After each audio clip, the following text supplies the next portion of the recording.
Exploring my own body felt intensely personal. I was alone, after all, absorbed in the moment.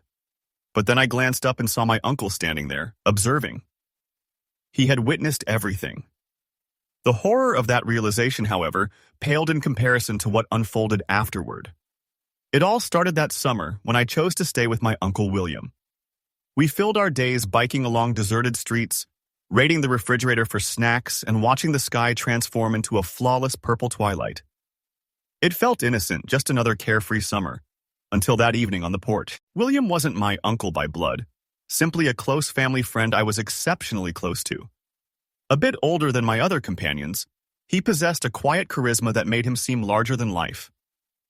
There was an undeniable magnetism about him that drew people in, compelling them to hang on his every word.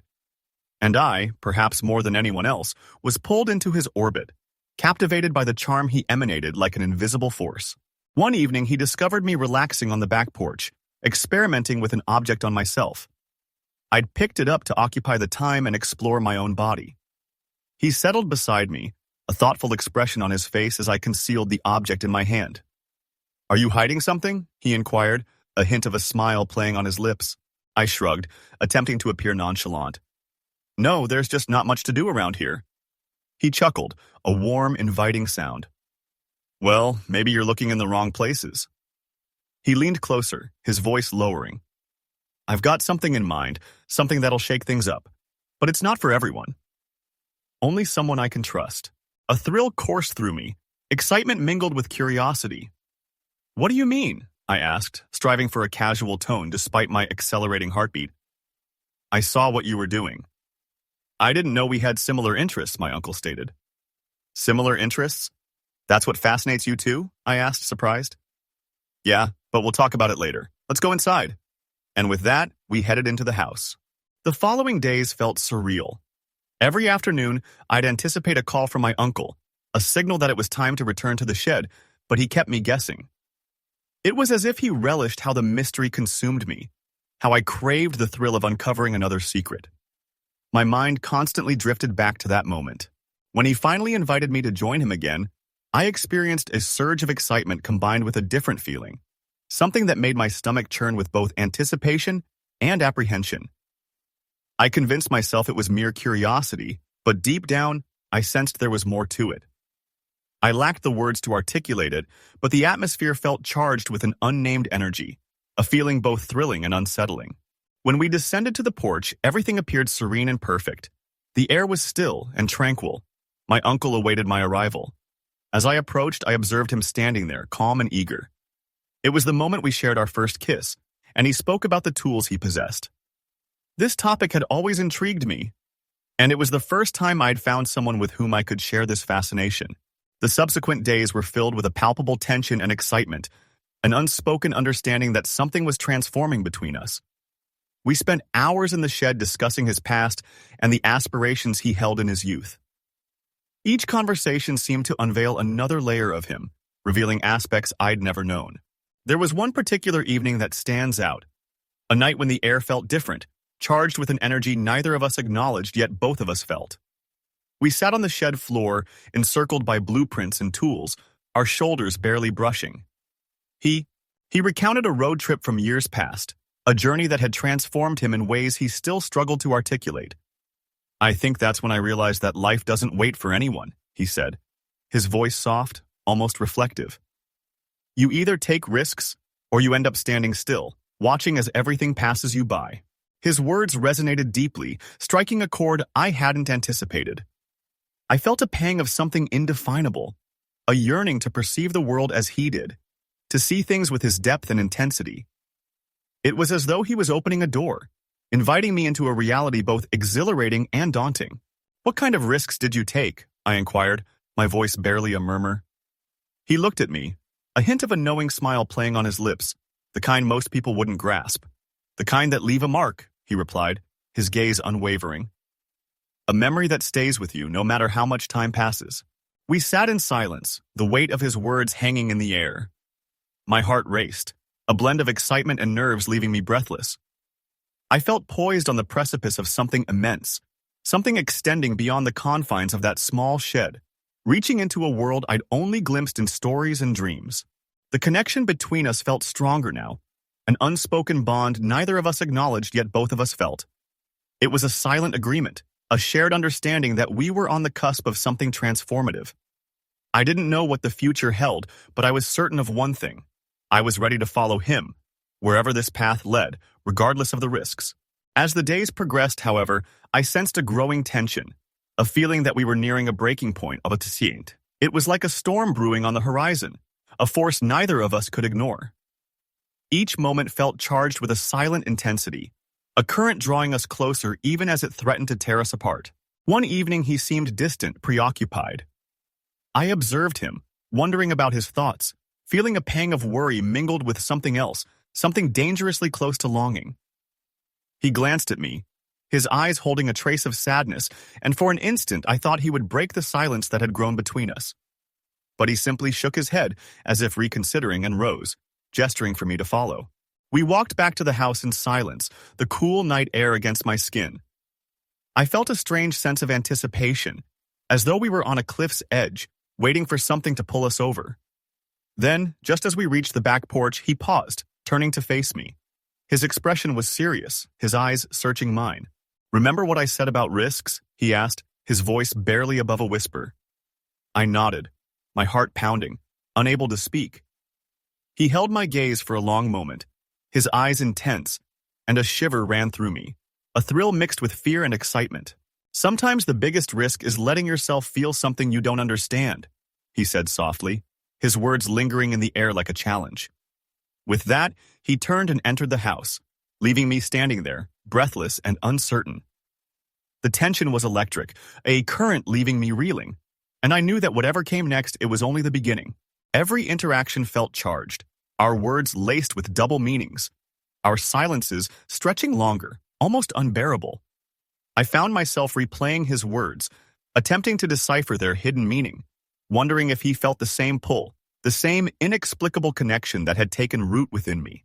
One late afternoon, he proposed a drive, venturing beyond familiar routes and onto the winding roads leading towards the hills. I didn't inquire.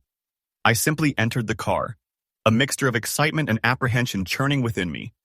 As we drove, the surrounding world became a blur, the scenery rushing past as the sun descended, casting long shadows that danced along the road. Conversation was minimal. The silence between us was comfortable yet charged, a quiet anticipation permeating the air. Eventually, he veered off the main road, turning onto a narrow, concealed path that led to a secluded overlook, a place seemingly untouched by the outside world. We exited the car, the cool evening air caressing my skin. For a moment, we simply stood there, absorbing the view. The setting sun bathed the landscape in a golden glow, and in that instant, everything felt surreal, as if we had entered a private world. He glanced at me, a subtle smile playing on his lips, and my heart skipped a beat. The unspoken tension between us suddenly felt palpable. We couldn't contain ourselves. Everything unfolding between us felt inevitable. Without conscious thought, I extended my hand, my fingers brushing against his. He didn't recoil. Instead, he looked down at our hands, a flicker of something unreadable crossing his face. I could feel the warmth of his skin, a connection that resonated deeper than anything I had ever experienced. My mind raced, a whirlwind of thoughts, but I pushed them aside, concentrating on the present moment, on how his touch seemed to anchor me, grounding me in something tangible. He turned to face me, his expression inscrutable. For a moment, we simply stood there, the silence stretching, pregnant with possibilities. Then, almost imperceptibly, he leaned closer, his gaze intense, his eyes searching mine. I held my breath, caught between anticipation and uncertainty, the air thick with an unspoken understanding neither of us dared to articulate. Time seemed to slow as his face drew inches from mine, his breath warm against my skin. I felt the weight of the moment, a blend of fear and exhilaration that left me breathless.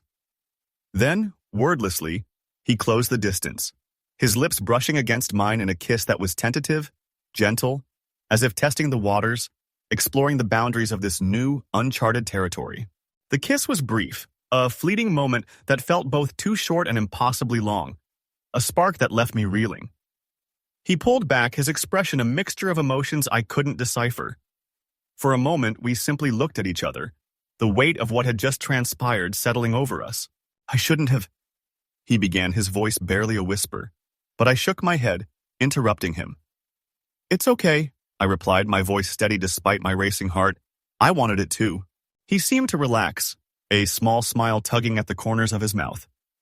I felt a surge of relief, a sense that we had crossed a line but somehow ended up on the same side. The tension that had been building between us for weeks seemed to dissipate, replaced by something softer, something both novel and familiar.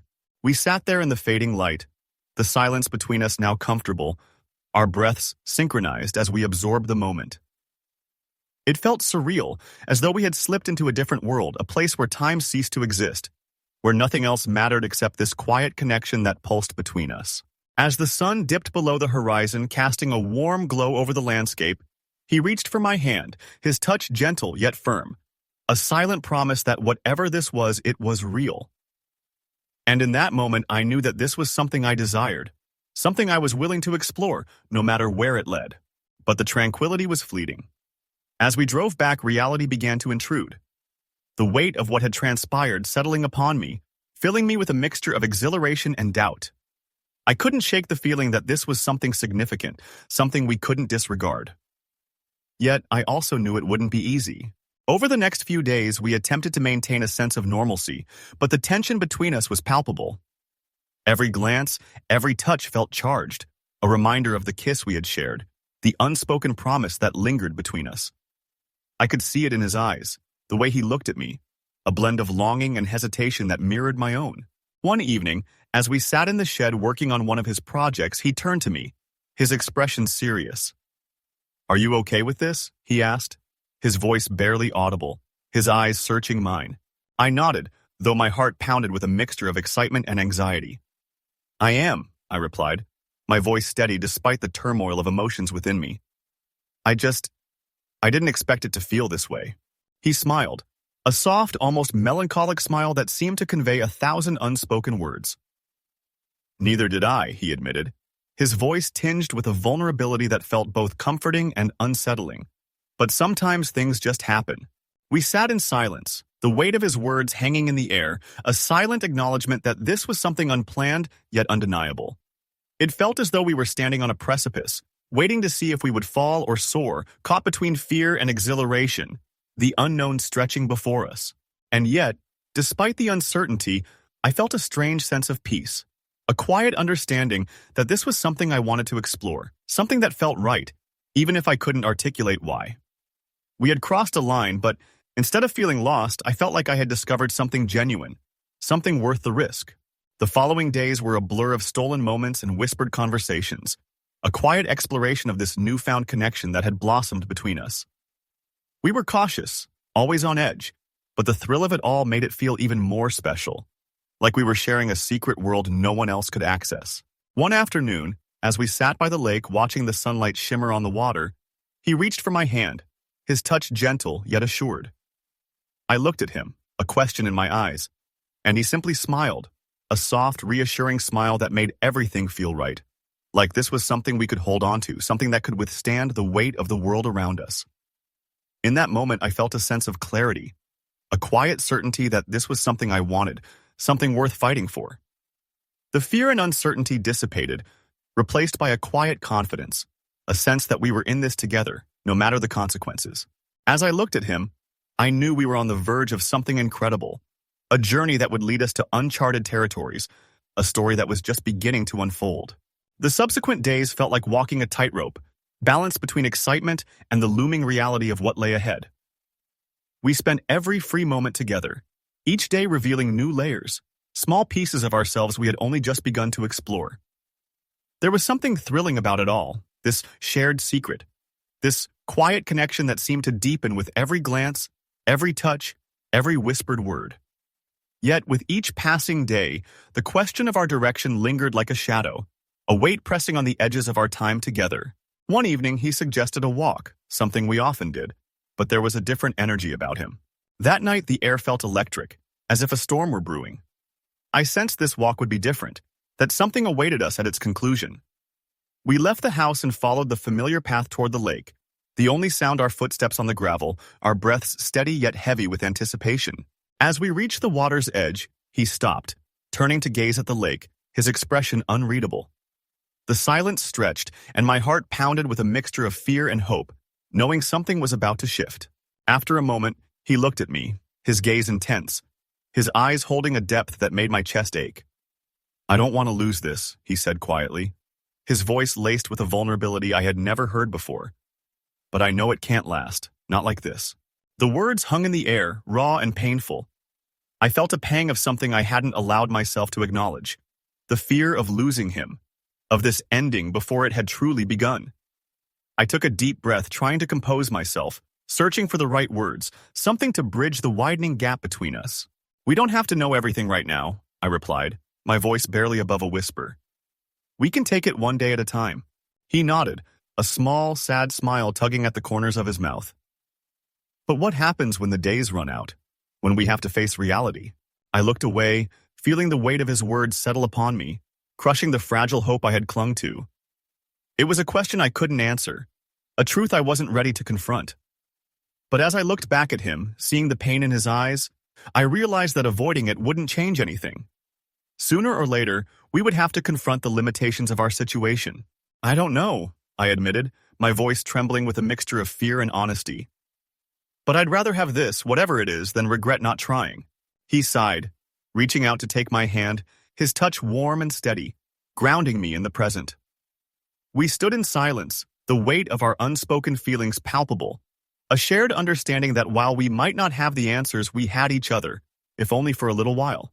As the night wore on, we sat by the water, talking about everything and nothing, letting the hours drift by like the gentle waves lapping at the shore.